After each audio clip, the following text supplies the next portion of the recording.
कांग्रेस के लोकसभा सांसद इमरान मसूद इस वक्त हमारे साथ है। इमरान भाई, बीजेपी सांसद हैं निशिकांत दुबे, उन्होंने एक ट्वीट किया और कहा है 2006 में जो मुंबई के अंदर लोकल ट्रेन में बम धमाके हुए थे जिसमें 209 लोगों की मौत हो गई थी, उसके लिए कांग्रेस उस वक्त जिम्मेदार थी। दुबे जी स्कूल पे भी देखेंगे नहीं देखेंगे, ये हर चीज में कांग्रेस जिम्मेदार थी, कांग्रेस जिम्मेदार थी। आप भी किसी चीज के जिम्मेदार बनोगे नहीं बनोगे। 2014 में जब आपने सत्ता संभाली थी, देश युवा था, देश की 65% आबादी 35 साल से नीचे थी, एक वर्कफोर्स आपके पास थी। चाइना की आबादी 65% बूढ़ी हो गई थी, वियतनाम ट्रांसफर हो गया सारा का सारा धंधा आपकी पॉलिसीज की वजह से, वरना सब काम हिंदुस्तान में आना था। आप ध्यान दोगे कि नहीं दोगे? देश के अंदर 92,000 स्कूल बंद हो गए पिछले आपके कार्यकाल में, 92,000 स्कूल। और मैं नहीं कह रहा हूं, आप ही का नीति आयोग बोल रहा है, 92,000 स्कूल बंद हो गए। देश के अंदर 12 साल के अंदर शिक्षा को आपने तबाह कर दिया। 92 बार पर्चे लीक हो गए। पर्चे लीक होने के अलावा शिक्षा का इतना व्यवसायीकरण हो गया कि गरीब आदमी के लिए शिक्षा दूर की कौड़ी हो गई। ये शिक्षण संस्थान बनाए थे किस लिए? ये बनाए थे इसलिए कि जहां लोगों को, जो गरीब बच्चे हैं, उनको शिक्षा प्राप्त हो सके। आपने प्राथमिक विद्यालयों की स्थिति इतनी खराब कर दी कि प्राथमिक विद्यालय बंद हो गए।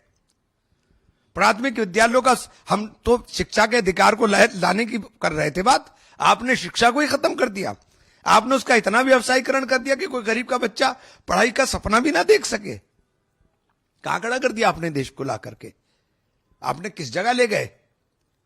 प्राइवेटाइज प्राइवेटाइज प्राइवेटाइज, यानी सिर्फ क्रीमी लेयर पड़ेगी, जो गरीब देश का है वो नहीं पड़ेगा। पंडित जवाहरलाल नेहरू को सुबह शाम बोलते हो, पंडित जी ने कारखाने लगाए, पंडित जी ने इंस्टीट्यूट बड़े बड़े बनाए। ये इसलिए बनाए थे कि इसके अंदर देश के बच्चे अपना भविष्य देख सके।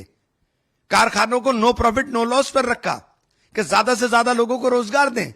सब बेच दिया आपने, क्योंकि आप आए हो, आपको कोई मतलब तो है नहीं, क्योंकि आपने जंग आजादी की लड़ाई लड़ी नहीं आपकी विचारधारा ने।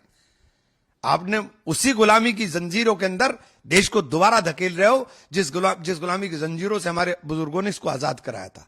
साथ ही साथ वो ये भी कह रहे हैं कि राहुल गांधी और सोनिया गांधी ने 2004 से लेकर 2014 तक मुस्लिम वोट बैंक के लिए देश को कमजोर कर दिया।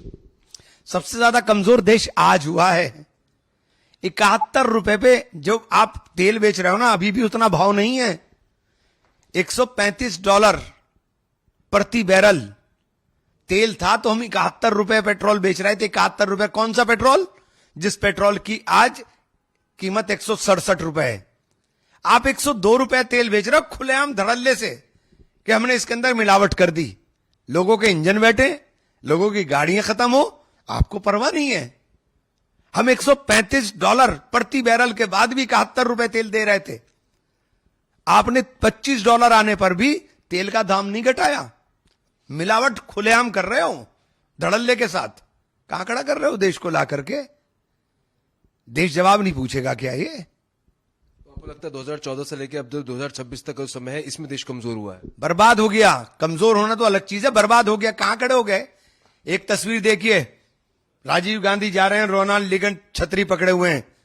दूसरी तस्वीर देखिए, ट्रंप कह रहा है कि मोदी जी ने मुझसे कहा कि बाप मुझे भी बुला लेना। दूसरी तस्वीर देखिए, यह फर्क है। कहां इंदिरा गांधी ने निक्सन का टेलीफोन लेने से इनकार कर दिया, कहां मोदी जी नेतन्याहू की माला पहनने चले गए। कहां खड़ा कर दिया देश को भाई? किस जगह खड़े हैं हम लोग?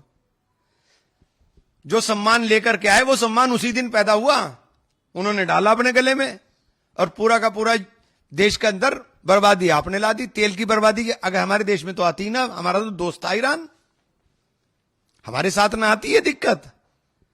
मोदी जी की गलत नीतियों के कारण, हमारी कूटनीति और विदेश नीति की धज्जियां उड़ाने के कारण आज देश ने भुगतान किया है। ये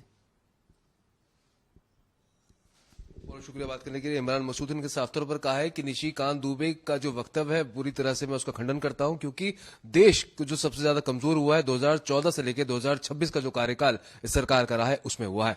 कैमरा पर्सन पवन शर्मा के साथ प्रशांत यागी, भारत एक्सप्रेस, दिल्ली।